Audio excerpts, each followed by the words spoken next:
రాజధాని అమరావతిని మనదిగా భావించి పనుల పునఃప్రారంభ వేడుకలు రాష్ట్ర ప్రజలందరూ తరలిరావాలని మంత్రుల కమిటీ పిలుపునిచ్చింది.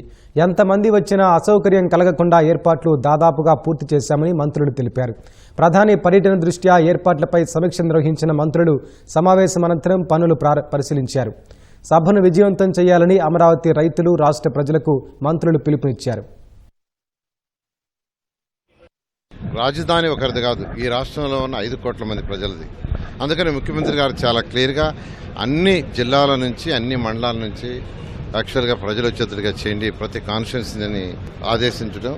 దాని మీద వారే స్వయంగా అమరావతి రాజధానిలో ఉండే ఈ క్యాపిటల్ సిటీలో ఉండే 29 గ్రామాల ప్రజలను స్వయంగా ఇన్వైట్ చేయాలని ఒక్కొక్క విలేజ్ నుంచి 4-5 రైతులు పిలుపుతున్నారు. దాదాపు 150 మంది రైతులతో 2 గంటల సేపు ఇంటరాక్షన్ అయ్యి వాళ్ళందరూ కూడా చెప్పారు, నా తరఫున మీరందరూ ఊర్లోకి పోయి 29 గ్రామాల్లో ఉండే 1,00,000 మంది ప్రజల్ని ఇన్వైట్ చేయండి, నేనే స్వయంగా ఇన్వైట్ చేస్తున్నట్టుగా ఇన్వైట్ చేయడం జరిగింది. రాష్ట్ర ప్రజలను అందరినీ కూడా ముఖ్యమంత్రి గారు ఇన్వైట్ చేస్తున్నారు. ఇది ఒకరి కార్యక్రమం కాదు, అందరి కార్యక్రమం.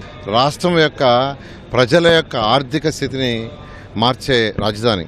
అందువల్ల ప్రతి ఒక్కరూ ఈ యొక్క కార్యక్రమంలో పాల్గొని దీన్ని దిగ్విజయం చేయాల్సిందిగా కోరుకుంటున్నాను. అంటే యాక్చువల్గా రోడ్ షో అంటే యాక్చువల్గా ఓపెన్ రోడ్ షో లేదండి.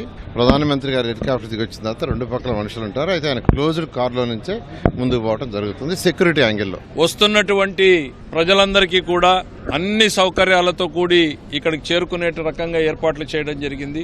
వాళ్ళు బయలుదేరిన దగ్గర నుంచి మొదలుకుని మళ్లీ తిరిగి వెళ్లేంత వరకు కూడా వాళ్ళని కంప్లీట్ గా మానిటర్ చేసేటువంటి మెకానిజాన్ని కూడా ఏర్పాటు చేసుకోవడం జరిగింది. ప్రతి 25 బస్సులకి కూడా ఒక ఆఫీసర్ని పెట్టి మానిటర్ చేయడం జరుగుతూ ఉంది. తిరిగి వాళ్ళ ఇంటికి చేరుకునేంత వరకు కూడా అత్యంత జాగ్రత్తలు వహిస్తూ ఉన్నటువంటి వేసవిని దృష్టిలో పెట్టుకుని పూర్తి స్థాయిలో దాని మీద దృష్టి పెట్టి ఈ ఏర్పాట్లను ప్రతి ఒక్కటి కూడా చేయడం జరుగుతోంది. మన రాజధాని అనేది మన అందరికీ ఒక బాధ్యత, ఒక గర్వకారణమైన అంశం. కాబట్టి ఎట్టి పరిస్థితుల్లో కూడా ముఖ్యమంత్రి గారి కోరిక మేరకు 175 నియోజకవర్గాల నుంచి కూడా ప్రతినిధులు రావాలి.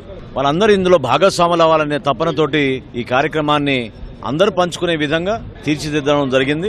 వచ్చి వెళ్ళినప్పుడు సౌకర్యాలు ఎక్కడ కూడా పొరపాటు లేకుండా, ఎందుకంటే వేసవికాలం ఎక్కువ ఉంది కాబట్టి, సమ్మర్ ఎక్కువ ఉంది కాబట్టి ఖచ్చితంగా డ్రింకింగ్ వాటర్ కానీ మజ్జిగ కానివ్వండి ఎక్కడ లోపాలు లేకుండా రూట్స్ అన్ని కూడా పోలీస్ శాఖ కూడా చాలా లోతుగా దీని గురించి విశ్లేషించి ఎక్కడా పొరపాటు జరగకుండా ఉండాలనే ఆలోచనతోటి ముందుకెళ్తున్నాం. ఆంధ్ర రాష్ట్రానికి ఒక రాజధాని కావాలని ఆనాడు రైతులు కూడా త్యాగం చేసి దాదాపు 34,000 ఎకరాల భూములు ఇస్తే పనులు స్టార్ట్ చేసుకున్న తరుణంలో తర్వాత వచ్చినటువంటి జగన్మోహన్ రెడ్డి గారు 3 రాజధానుల పేరుతో పెట్టినటువంటి హింస మనం అందరం కూడా చూసాం. రైతులే కాదు, ఆంధ్ర రాష్ట్ర ప్రజలందరూ కూడా వాళ్ళకి మద్దతుగా నిలబడ్డారు. ఇది ఆంధ్ర రాష్ట్ర ప్రజల విజయోత్సవ సభగా మనం అందరూ కూడా భావించాలి. దీనికి ప్రతి ఒక్కరు కూడా భాగస్వాములు కావాలి. ఈ రాజధాని నిర్మాణం ప్రారంభంతోనే ఆంధ్ర రాష్ట్ర ముఖ చిత్రమే మారబోతుందని చెప్పి ఖచ్చితంగా మనం చెప్పవచ్చు.